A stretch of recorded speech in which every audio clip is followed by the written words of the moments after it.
Finalizamos esta noche en un marco incomparable para los marrajos, un ciclo de conferencias que hemos dedicado a la venida o la llegada de la imagen de Jesús Nazareno a Cartagena.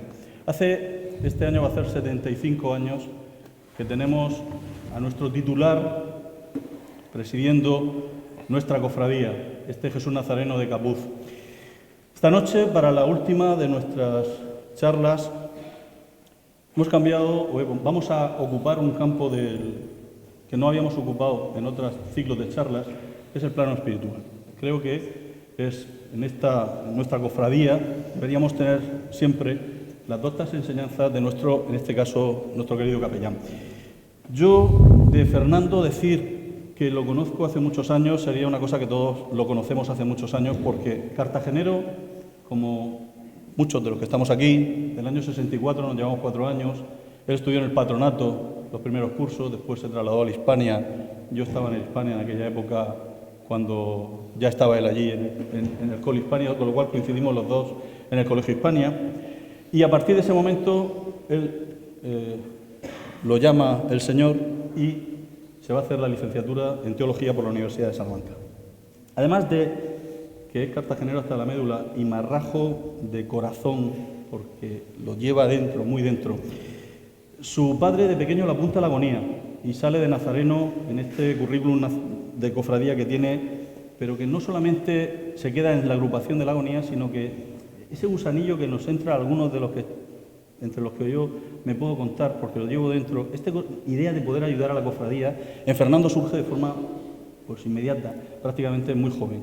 Y además, en esa colaboración con la cofradía va a tener la suerte de que, guiado por o acompañando a personas que yo he conocido y a las que quiero y he querido muchísimo, Antonio Rodríguez Robles o Eduardo Vilar, que fueron fundadores de lo que hoy día conocemos como la Comisión de Iglesia, en ese momento Fernando se va a incorporar y va a ser uno de los primeros que va a formar parte de estos marrajos que querían hacer algo por su cofradía. Ha sido capillero de la Lanzada, vicecapillero general de la cofradía con Eduardo Vilar, y claro, tanta colaboración no pasó desapercibida hasta que José Luis Meseguer Jorquera lo va a nombrar consiliario en el año 1985, puede ser, ¿no?, por aquellas fechas.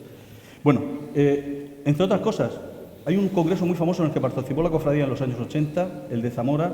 Pues Fernando fue uno de los que más hizo en colaborar para que todas las imágenes de la cofradía y todos los enseres estuvieran en Zamora bien colocados. Y sobre todo ese traslado de la Virgen de la Piedad a Torreciudad, donde él también trabajó.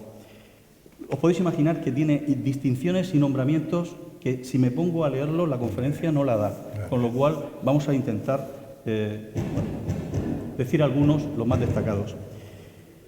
Y además, yo recuerdo de una manera muy personal cuando Fernando, en el año 96, una calurosa tarde de julio, nos fuimos unos marrajos a preparar un altar para un amigo que se ordenaba sacerdote en el patio del Colegio de las Adoratrices.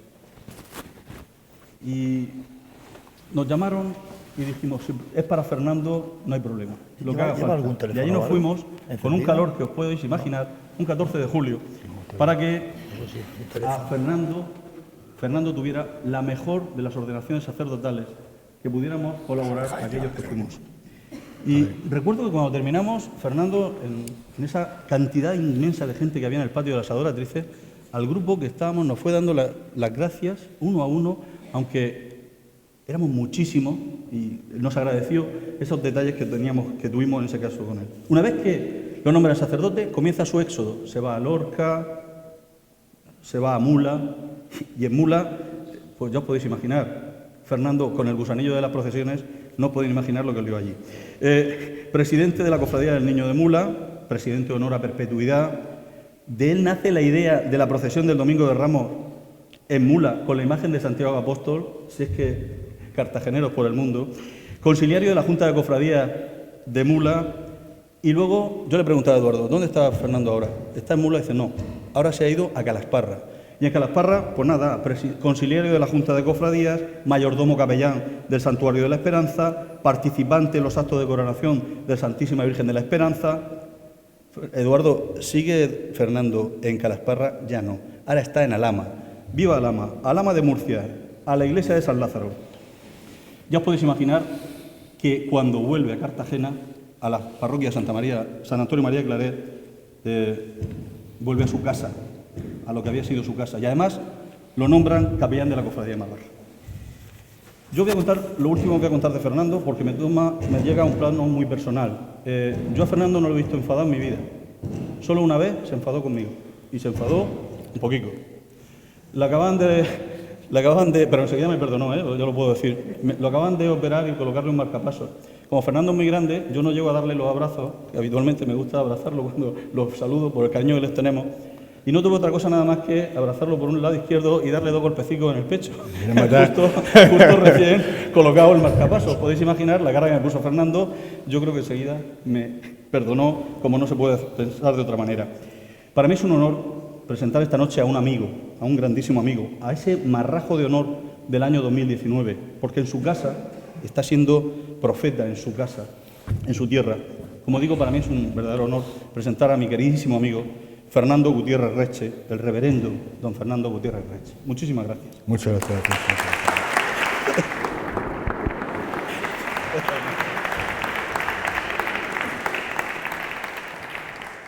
No me he abrazado y no, el aparato sigue todavía ahí. Muchas gracias por tus palabras. Y bueno, pues también agradecer en primer lugar al presidente de la agrupación, de nuestro Padre Jesús Nazareno, a sus directivos, pues la invitación a participar en estas charlas que se han organizado con motivo del 75 aniversario de la llegada de la imagen de nuestro excelso titular, Jesús Nazareno. Pues felicitar a la agrupación por los magníficos actos que han preparado y que sin duda llegarán a su culmen el próximo domingo día 22 de marzo, donde tendremos la celebración de la Eucaristía en la Lonja de Pescadores, recordando la entrega de la imagen por los miembros de dicha cofradía de pescadores a la Hermandad Marraja. Un año intenso de celebraciones religiosas, culturales y sociales, que sin duda quedarán en los anales de la cofradía, pero que también deben servirnos a todos nosotros, de un modo especial a los más cercanos a los marrajos, para madurar en la fe, para testimoniarla y acercar la devoción al Nazareno, esa devoción al Nazareno a tantos hombres y mujeres de nuestro tiempo, que necesitan encontrarse, como dice el Evangelio, con el tesoro, con la perla preciosa, con la roca fuerte que es Jesús Nazareno, Él que se hizo hombre por nuestra salvación. Son miles las personas que en la madrugada y la noche del Viernes Santo contemplan la imagen de nuestro excelso titular, Jesús Nazareno, en su desfile de pasión por las calles y plazas de nuestra ciudad de Cartagena. Un paso que emociona, un paso que conmueve e incluso a más de uno se nos pone la carne de gallina al contemplar esta bellísima imagen de capuz y escuchar las notas de la marcha de nuestro Padre Jesús Nazareno. Cuántos diálogos callados, nacidos del corazón, peticiones, promesas del pueblo fiel a nuestro Señor, y así desde siglos, y así con esta imagen hace 75 años. Por ello, en primer lugar, en esta noche damos gracias a Dios, porque su Hijo nos ha dado tantas bendiciones en este tiempo, y ha servido esta imagen para que muchas personas vivan su fe y experimenten la cercanía, el amor y la esperanza del Nazareno en sus vidas. Quiero que esta charla sea una reflexión para todos.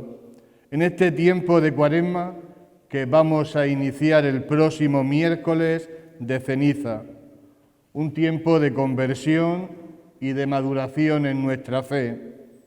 Por eso he querido dar esta charla meditación en este magnífico marco de nuestra capilla Marraja y a las plantas de nuestro Nazareno. Preguntarnos, hermanos, en esta noche, en este lugar de oración, cómo es nuestra fe, cómo es nuestro testimonio cristiano y desde ahí cómo estamos evangelizando a las personas que se acercan a nuestra cofradía. Preguntarnos si realmente somos seguidores del Nazareno. El término cofradía, ¿qué es una cofradía? La palabra cofradía proviene del latín. Se trata de una derivación del término confrates, que significa cohermanos, y viene a decir con los hermanos. Por tanto, la base de una cofradía son los hermanos, la fraternidad, y por tanto su espiritualidad tiene que ser la vida de hermandad. Estoy seguro que si le preguntamos a un grupo de hermanos de cofrades cuál creen que es el fundamento de las cofradías, seguramente nos dirán que el fundamento de una cofradía son las imágenes, son las procesiones. Lo primero de nuestra cofradía es sacar las procesiones a la calle. Es cierto que el culto a las imágenes aglutina a muchos hermanos y por supuesto que la salida de la procesión es una de las cosas más genuinas de una cofradía. Pero si vamos al origen y a la esencia de las cofradías, veríamos que las cofradías no surgen en torno a una imagen devocional y tampoco surgen las cofradías para sacar a las calles las procesiones, sino que esta realidad llega mucho más tarde. Las cofradías tienen su origen en las asociaciones gremiales o estamentales que agrupaban a una serie de individuos en virtud de su oficio, su condición social e incluso por los títulos nobiliarios. En ellas sus miembros se agrupaban para velar por sus intereses y también para proteger a sus miembros y a sus familias. Era un tiempo en que no existía la seguridad social, un tiempo en que no había mutuas de compañías de seguros. Las cofradías garantizaban a sus miembros, a los hermanos, una serie de prestaciones, siempre desde una gran fraternidad. Desde aquellas primitivas cofradías y las actuales hay una gran diferencia, una diferencia clara. La diferencia es la experiencia religiosa. Aquellas cofradías buscaban la promoción de sus negocios, prestaciones sociales, ayuda entre los hermanos, y a ellos te comprometías cuando juraban los estatutos de esa cofradía. De hecho, hoy la sociedad moderna no ve con buenos ojos que existan los gremios y han intentado por todos los medios su desaparición. Estos gremios, estas cofradías, tenían una espiritualidad que obligaba a una serie de misas, oraciones, ejercicios piadosos durante el año y eran conscientes de que necesitaban la ayuda de Dios, la ayuda divina, sobre todo en una época difícil como era el medievo. De ahí que fueron eligiendo a un santo patrón o eligiendo una advocación de la Santísima Virgen o eligiendo la imagen de un Cristo para que protegiera a los miembros de esa cofradía. Aquí se encuentra también el origen de las imágenes, las capillas, altares, retablos, que poco a poco irán encontrando su sitio en las parroquias, iglesias y conventos. Los hermanos de estas cofradías estaban obligados a sufragar los gastos de culto y mantenimiento de sacerdotes y capillas con su propio dinero o con las coestaciones entre los hermanos. En lo referente a la vida fraterna, debían considerarse verdaderos hermanos en todo. Por ejemplo, si era cofradía gremial, no podían hacerse competencia los hermanos entre los negocios que tenían. Si era de caballería o nobiliaria, no declararse la guerra. Los cofrades debían protegerse entre ellos, y si un hermano tenía un accidente o una enfermedad, ayudarlo en todo lo necesario. Si un hermano pues muere, se cubría su entierro y la atención a su familia. Asimismo, tenían compromisos con los más desfavorecidos de la sociedad, niños huérfanos, hospitales de enfermos, pobres, ancianos, enterrar a los necesitados, atender a los presos y la oración por condenados a muerte y su entierro. Acciones para atender a los pobres de aquel momento, a los necesitados y promover la justicia en el mundo.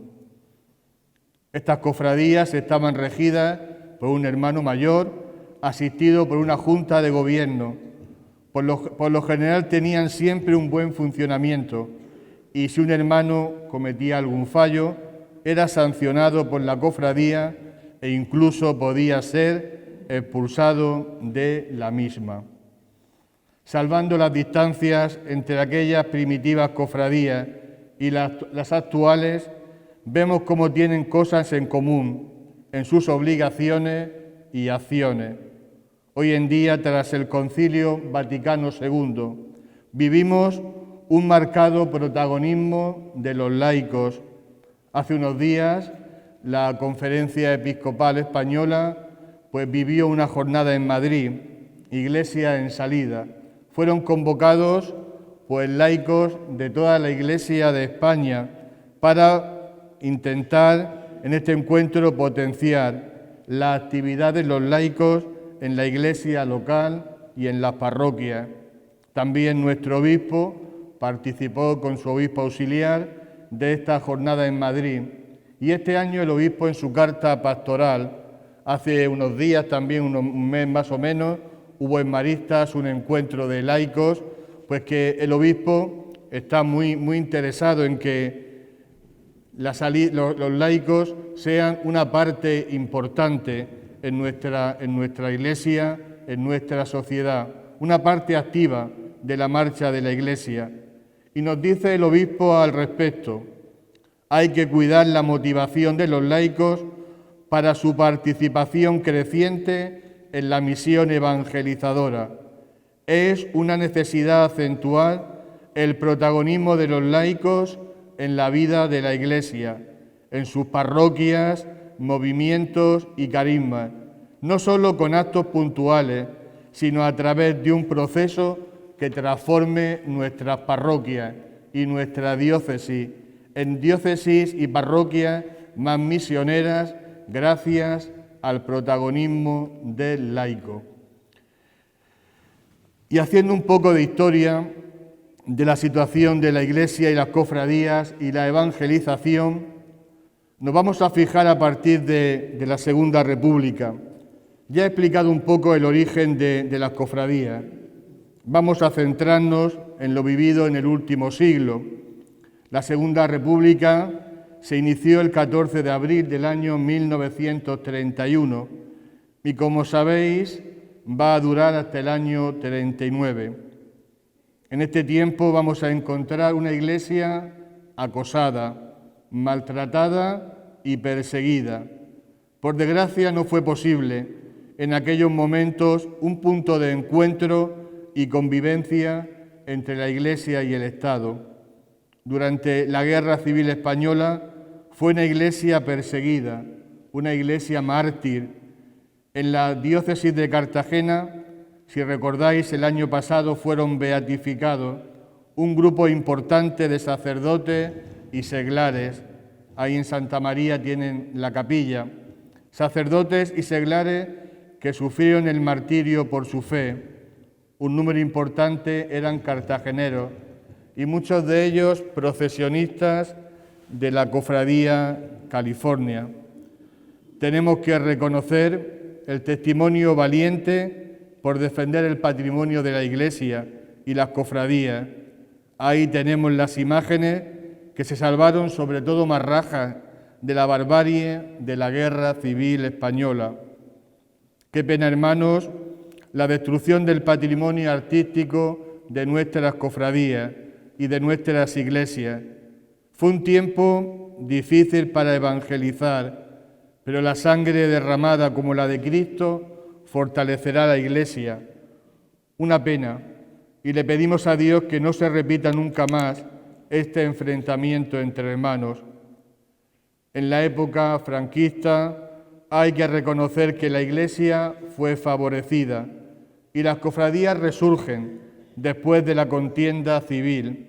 Se va recuperando el patrimonio destruido con la adquisición de nuevas imágenes, tronos, bordados y enseres que enriquecieron el patrimonio actual de nuestras cofradías.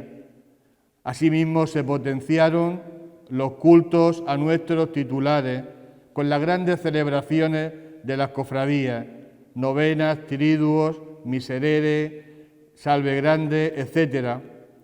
Fue una época de recuperación de las cofradías y de una gran participación, donde la mayoría de fieles vivía la fe.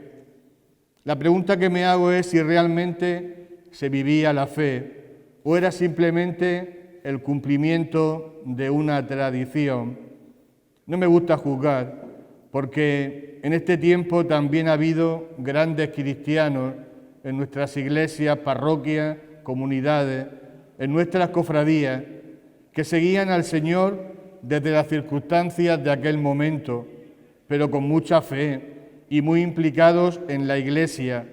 De ahí grandes asociaciones cartageneras, al margen de las cofradías que se recuperaron, los Hijos de María, los jueves eucarísticos, la adoración nocturna, tantas asociaciones que se promovieron para difundir y propagar la fe, siguiendo al Nazareno.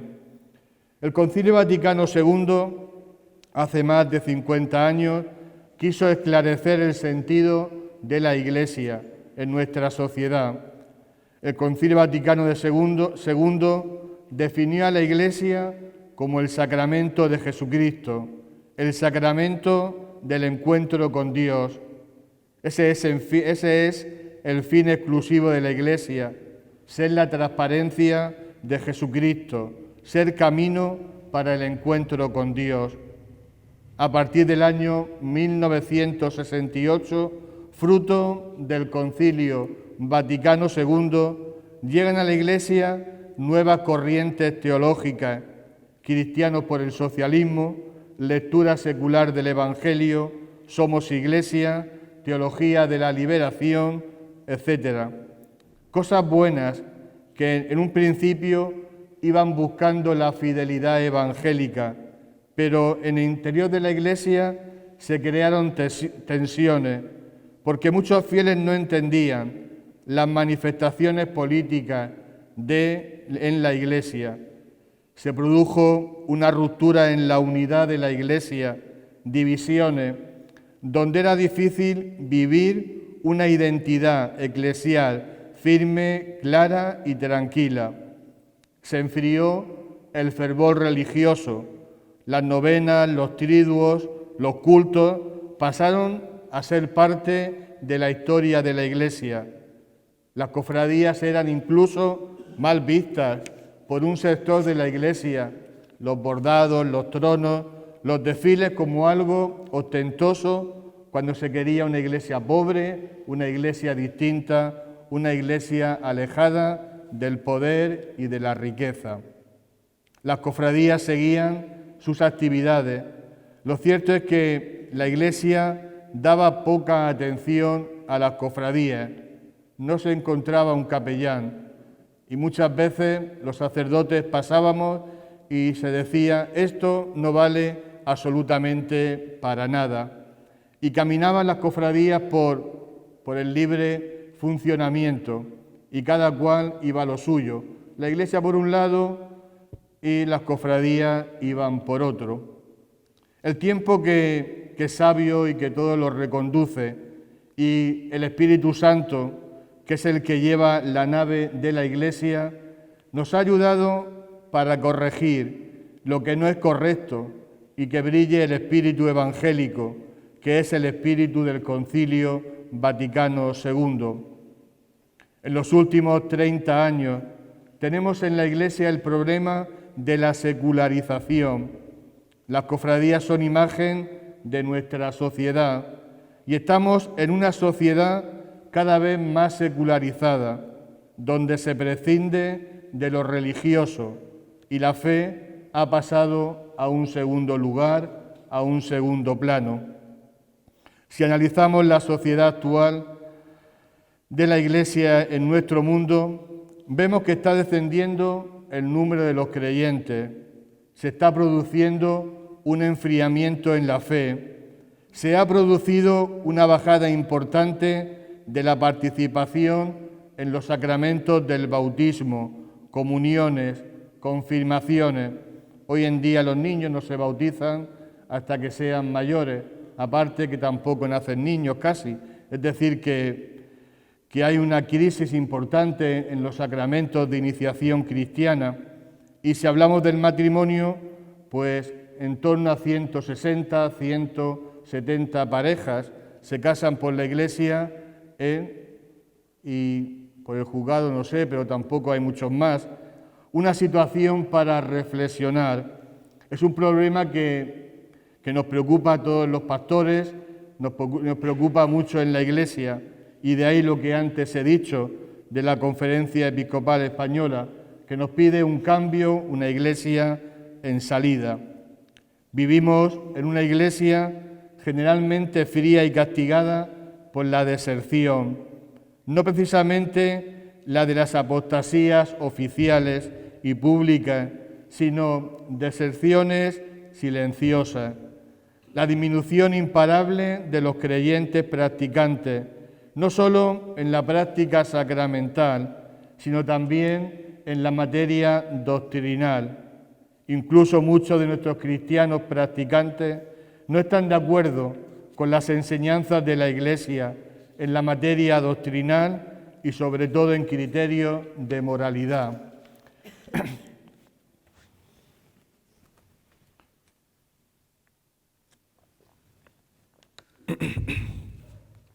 En este contexto, la esencia de nuestras cofradías están amenazadas por un elemento que no valoramos en su auténtica dimensión. Me refiero a la secularización interna, que acentúa un carácter de que la cofradía es solamente social, cultural, tradicional, y las cofradías no son un club, una sociedad cultural o deportiva. Son asociaciones con un carácter eminentemente religioso. Es decir, esa secularización interna que tenemos de ver solamente lo social, lo cultural, lo tradicional. Una capilla es para el culto. Pero curiosamente, a pesar de esta crisis y de no entender muchas veces algunos hermanos dónde estamos, y tras la crisis que vivieron las cofradías en los años 70 y en medio de un proceso de secularización que vive nuestro país, de persecución oculta a la Iglesia, pero persecución, el fenómeno de la Semana Santa, las cofradías y hermandades han experimentado un repunte importante en los últimos años. La revista Vida Nueva daba hace poco tiempo los datos que en los últimos 20 años se había triplicado el número de cofrades en España, convirtiéndose así las cofradías y hermandades en uno de los mayores movimientos asociativos de cuantos existen en el país. Algunos intentan explicar este fenómeno únicamente desde la sociología, la tradición, la necesidad de raíces y la identidad personal, marginando o directamente eliminando la esencia religiosa de las cofradías e incluso la propia celebración de la Semana Santa, pasando a ser unas celebraciones más, unas tradiciones folclóricas como el carnaval, cartagineses y romanos o cualquier manifestación cultural. Pero decir que su crecimiento es solamente por la tradición, la cultura o el folclore se queda corto, porque es innegable que al margen de las masivas salidas en las procesiones, pensemos en la cantidad de hermanos que participan de nuestras procesiones. Y es cierto que algunas tienen dificultades, pero en torno a las procesiones se mueven miles de personas. Sin ser tan numerosos, no se puede negar también que nuestras Eucaristías, que los cultos de la cofradía han experimentado un crecimiento, un importante crecimiento también en la oración, en la presencia de los cultos religiosos, así como en la vida social, cultural y de compromiso con los necesitados, con proyectos serios de carácter asistencial. Ahí tenemos la Fundación Marraja. Por tanto, podemos decir que junto con la presencia de ateos y agnósticos y el fuerte elemento social y tradicional, el actual crecimiento de las cofradías tiene innegables connotaciones cristianas. Y yo he buscado 4 tipos de cofrades, de tipología cofrade. La primera es los hermanos que su agrupación o su cofradía es su comunidad de referencia. Esto aquí en Cartagena se da menos, porque las cofradías en Sevilla, en Málaga, en Andalucía tienen sus capillas e iglesias y en torno a ellas pues hay muchos hermanos que viven la fe, son casi parroquias. Este tipo de hermanos viven comprometidos con todo lo que se realiza de formación, de culto, de catequesis y visitan sus titulares, oran y participan de la caridad de la cofradía. Otro tipo de cofrades son los hermanos creyentes practicantes. En este caso se da más en nuestra ciudad. Asisten a las celebraciones de la cofradía, a la formación, colaboran, pero su vida cristiana está más unida a sus parroquias que a la cofradía. También el caso de los que están fuera de la ciudad por motivos de trabajo, la recuerdan pero no viven la fe durante el año en la cofradía. No son miembros activos, tienen amigos cofrades, se interesan por la cofradía, pero su vida creyente, la cofradía no es el centro. Otros hermanos pertenecen a otros grupos, movimientos carismáticos, comunidades neocatecumenales, franciscanos, pues todos los movimientos eclesiales que hay en la Iglesia y a los cuales pertenecen muchos hermanos nuestros. Hay también un tercer tipo de cofrades que se definen cristianos, pero que no viven la fe. Son creyentes, pero no practicantes. Su único vínculo con Dios es la cofradía. Algunos participan poco o nada en la marcha de la misma.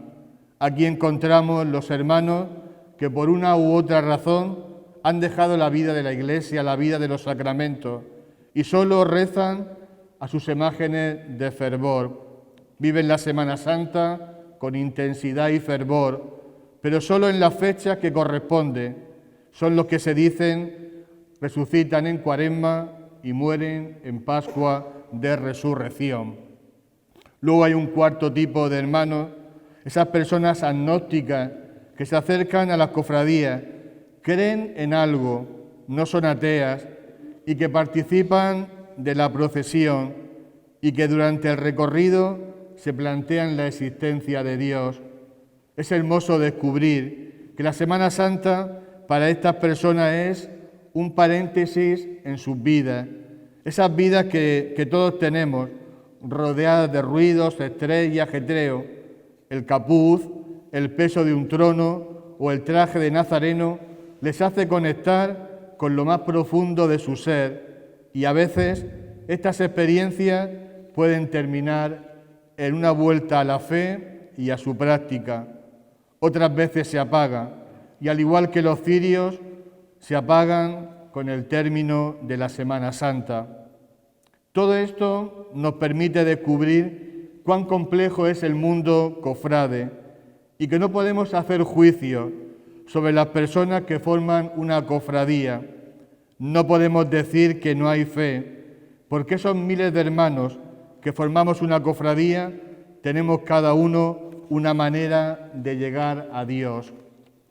Visto todo esto, podemos llegar a dos conclusiones. La primera es que Jesús Nazareno, que Dios Padre, desea comunicarse con sus hijos y se vale de la mediación de las cofradías para hablar al corazón de los hombres y mujeres del siglo XXI. Y por tanto la Iglesia tiene el deber de cuidar esas realidades nacidas y albergadas en su seno, para que Dios pueda seguir valiéndose de ellas, para llegar a los que están más cerca y más lejos de Él, para los que viven su día a día teniendo a Dios en el centro de sus vidas, pero también para aquellos que se relacionan en Él de manera inconstante o periférica. Lo segundo es que cuando Dios habla al corazón de los hombres, no sigue necesariamente los patrones y esquemas, sino que se adapta a la vida de cada persona, saliendo al encuentro de ella. Por tanto, hermanos, la finalidad de las cofradías es ser un camino de encuentro con el Señor, un instrumento de maduración de la fe, y en los momentos actuales se convierte en un dique que ayuda a parar el alejamiento de la Iglesia y de muchas personas. Y así aparece en muchos documentos de la Iglesia, por ejemplo, en el Evangelio Nunciandi del Papa San Pablo VI, en el año 1975. Este documento trata sobre el tema de la evangelización en la sociedad de aquel momento. Es el primer documento pontificio que se preocupa por el tema de la piedad popular. En el número 48, el Papa Pablo VI dice que la religiosidad popular es la religión del pueblo y que, bien orientada, puede ser un verdadero encuentro con Dios en Jesucristo. Invita a los santos, el Santo Padre, a los pastores, a ser sensibles con esta realidad, ayudar y conducir la piedad popular. Indica que es necesario un itinerario de fe para conseguir esa meta, ese encuentro con Cristo, superando sí las posibles desviaciones.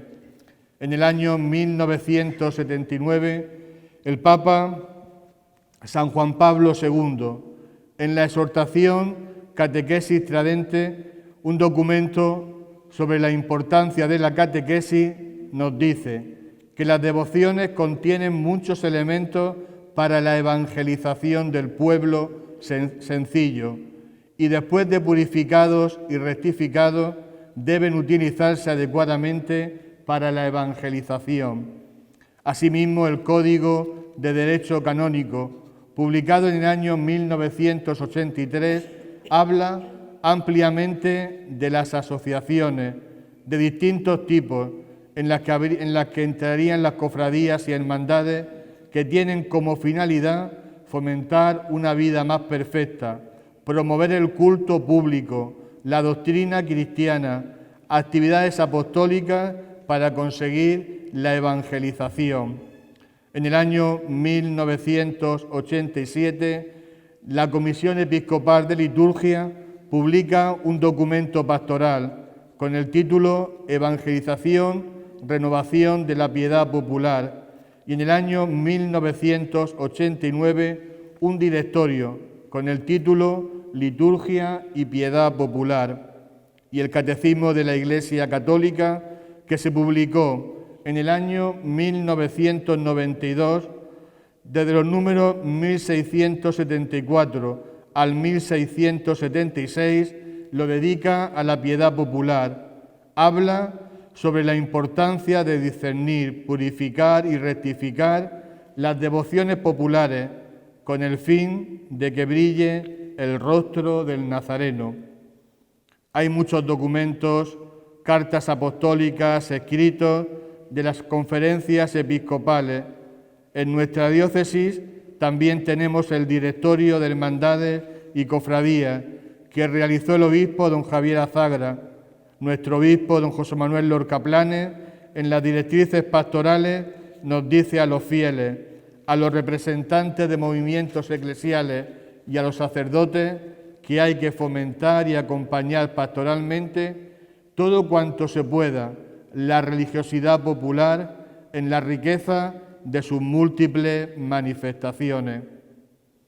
El Santo Padre Francisco nos está invitando continuamente a una nueva evangelización y de que nuestras comunidades, las parroquias, las iglesias, sean iglesias y comunidades de puertas abiertas en camino, preocupadas por hacer presente el mensaje del Evangelio, de dar un testimonio coherente de la fe, una iglesia fraterna y evangelizadora, preocupada por los más pobres del cuerpo, de cuerpo y de espíritu, una iglesia misericordiosa, donde seamos sal y luz de la tierra.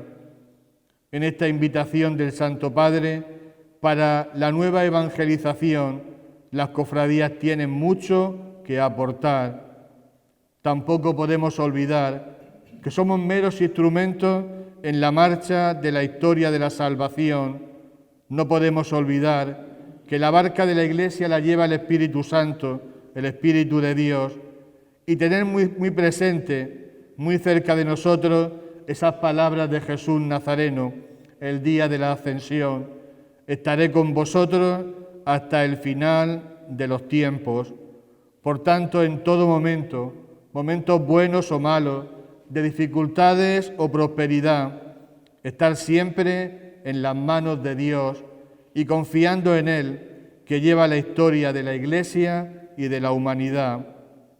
Eso no quiere decir que no debamos actuar, todo lo contrario, hay que estar atentos a los signos de los tiempos, analizarlos e ir reflexionando los fines de cada cofradía. No es tarea fácil en los momentos en que estamos, como antes he dicho, pero hay que recordar esas citas del Evangelio. El que quiera seguirme, que tome su cruz y que me siga. Y también que el camino de la salvación, el camino del anuncio del Evangelio, es un camino estrecho. En la vida de la Iglesia, desde los orígenes, ha existido siempre la conciencia de que hay que estar en perenne reforma. Este principio sigue conservándose hoy en toda su plenitud, tiene una validez plena. La Iglesia efectivamente ha de estar en perenne actitud de renovación para ser cada día más fiel a Jesús Nazareno, ser cada día más imagen de Él, como la Iglesia. Y como cualquier otra institución eclesiástica, las cofradías deben estar en actitud permanente de renovación. Nuestra cofradía, con tantos siglos de historia, se le ha pegado el polvo del camino y hay algunas adherencias que no responden a su identidad religiosa, más neta y más profunda.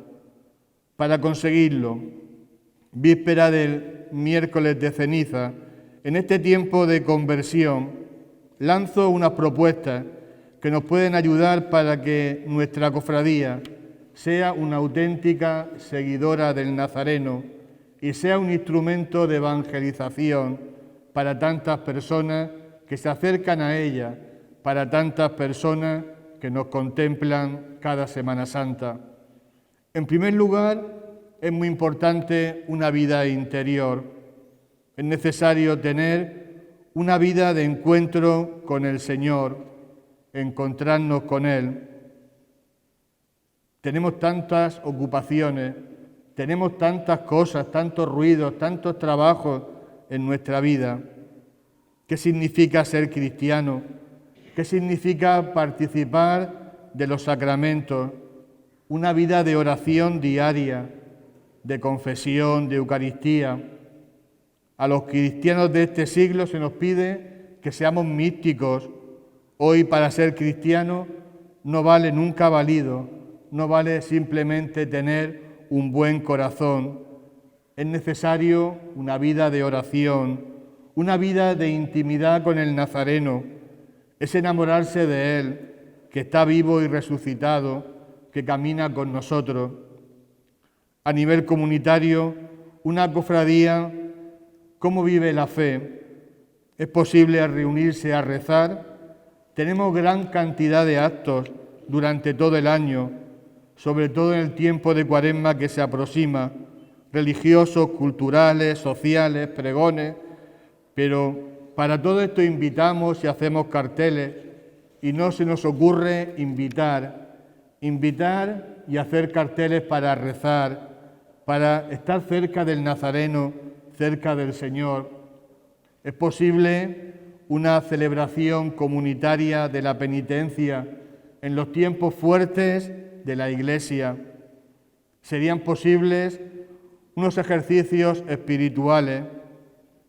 Tenemos muchas Eucaristías, pero son realmente estas Eucaristías un encuentro fraterno, un llenar nuestros corazones de Dios con su palabra y alimentarnos con su cuerpo para amar más a Dios en ese encuentro personal y comunitario.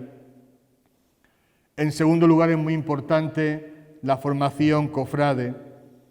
Muchos hermanos de nuestras cofradías no conocen los fundamentos de nuestra fe, no saben muchas veces qué imagen es la que procesionan o el significado de su agrupación. Es necesario un ciclo de charlas, de formación, de estudio, para profundizar los misterios de nuestra fe, pues hoy más que nunca es necesario profundizar en nuestra fe para ser testigos del Evangelio.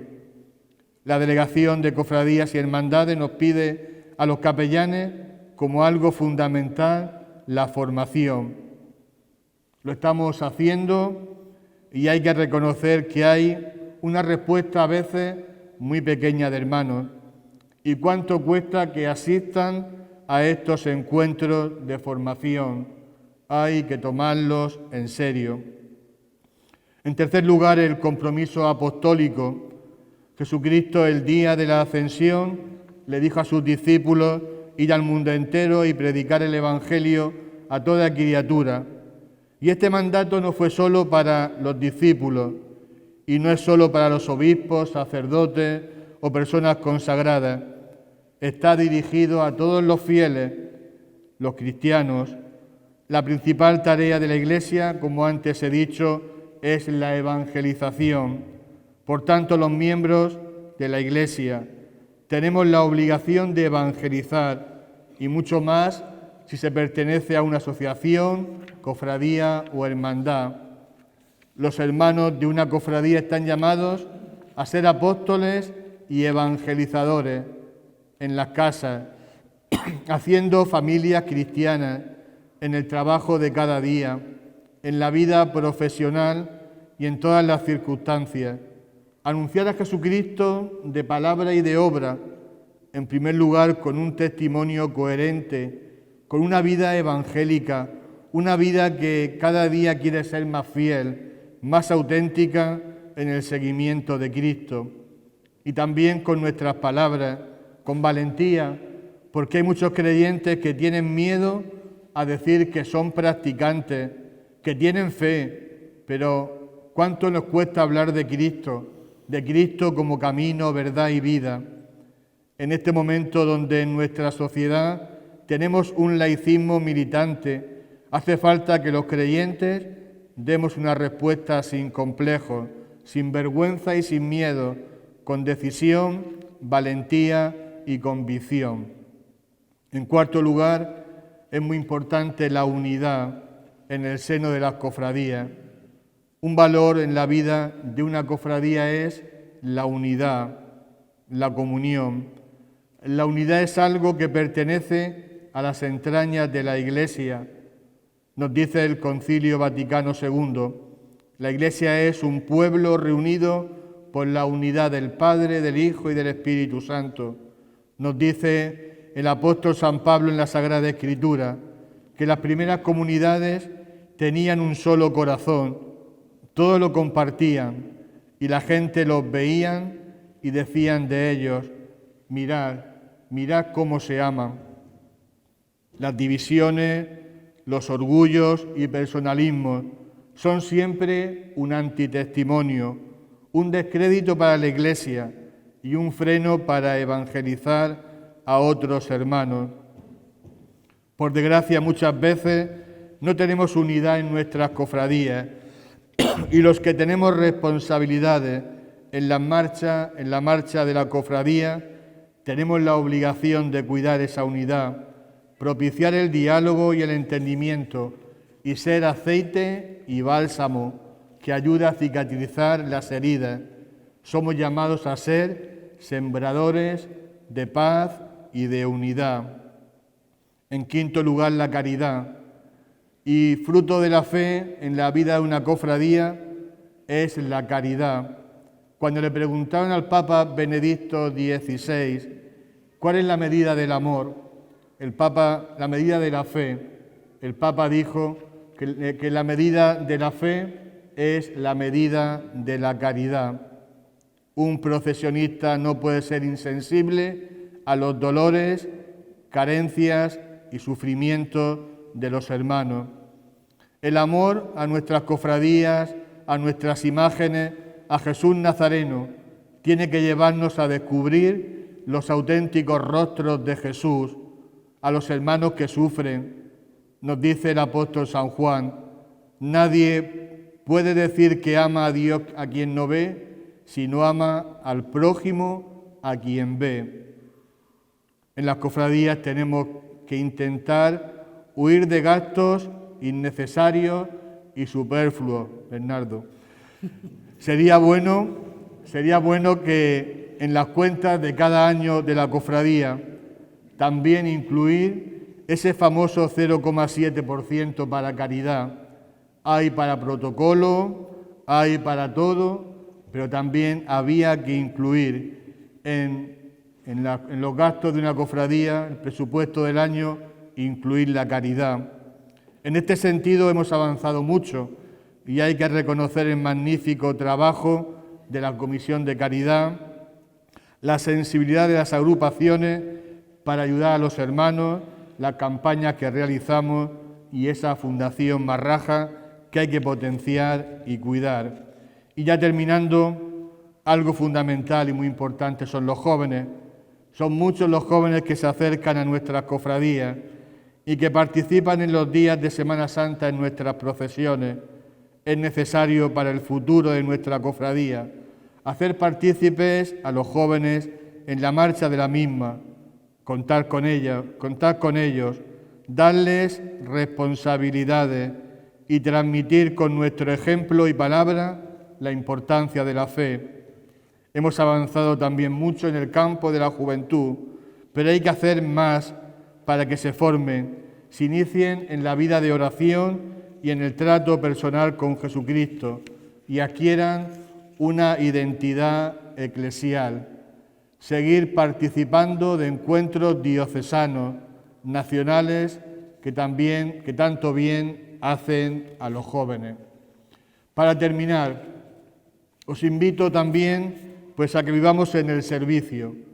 Venía una cofradía, es vivir el espíritu de servicio, recordando ese Evangelio de San Marcos que dice: quien quiera ser grande entre vosotros, que sea vuestro servidor, y el que quiera ser importante, el primero, que sea el siervo, el esclavo de todos. Pues el Hijo del Hombre no ha venido a ser servido, sino a servir y dar su vida en rescate por todos. Para terminar, os invito a tomarnos en serio el seguimiento del Nazareno, la evangelización cofrade, algo que está en nuestra esencia. Queridos hermanos, Estamos en la puerta de la Cuaresma, vividla con seriedad, desde el silencio, la oración, el ayuno, la mortificación y la limosna. No olvidéis reconciliaros con el Señor y con la Iglesia en el sacramento de la penitencia, que no ha pasado de moda. Participar con devoción en el Resurrexit, Via Crucis, Miserere, Misa del Socorro, Salve Grande. Vivir también con hondura y autenticidad el Triduo Pascual. En estos días tenemos el arduo trabajo de preparación de las procesiones, horarios, vestuarios, enseres, cultos, tronos, etc. Pero solo una cosa es importante, solo una cosa es decisiva: nuestra vuelta al Señor, nuestra conversión, que con la fuerza del Espíritu, de su Espíritu, todos nos dejemos reconciliar con Él, ganar y conquistar por el Nazareno. Este es el mejor fruto de la Cuaresma y de la próxima Semana Santa. Pues que así sea, hermanos. Y me gustaría concluir pues rezando la oración del cristiano, la oración del Padre Nuestro, que esa oración pues nos lleve a ser cada día más testigos del Nazareno, que lo sigamos. Una cofradía, como he dicho, pues es un campo inmenso en el cual, pues, gracias a Dios, tenemos muchas personas, muchos fieles, y podemos hacer mucho bien a nuestros hermanos. Le pedimos al Nazareno, a esta imagen tan querida para todos nosotros, que nos ayude a ello, que lo anunciemos a Él como el camino, la verdad y la vida. Pues que así sea. Nos ponemos de pie y terminamos pues rezando esta oración. Padre nuestro que estás en el cielo, santificado sea tu nombre. Venga a nosotros tu reino. Hágase tu voluntad en la tierra como en el cielo. Danos hoy nuestro pan de cada día. Perdona nuestras ofensas, como también nosotros perdonamos a los que nos ofenden. No nos dejes caer en la tentación y líbranos del mal. Amén. Que el Señor esté siempre con vosotros. Y la bendición de Dios Todopoderoso, Padre, Hijo y Espíritu Santo, descienda sobre vosotros. Pues vayamos en paz. ¿Quieres decir algo?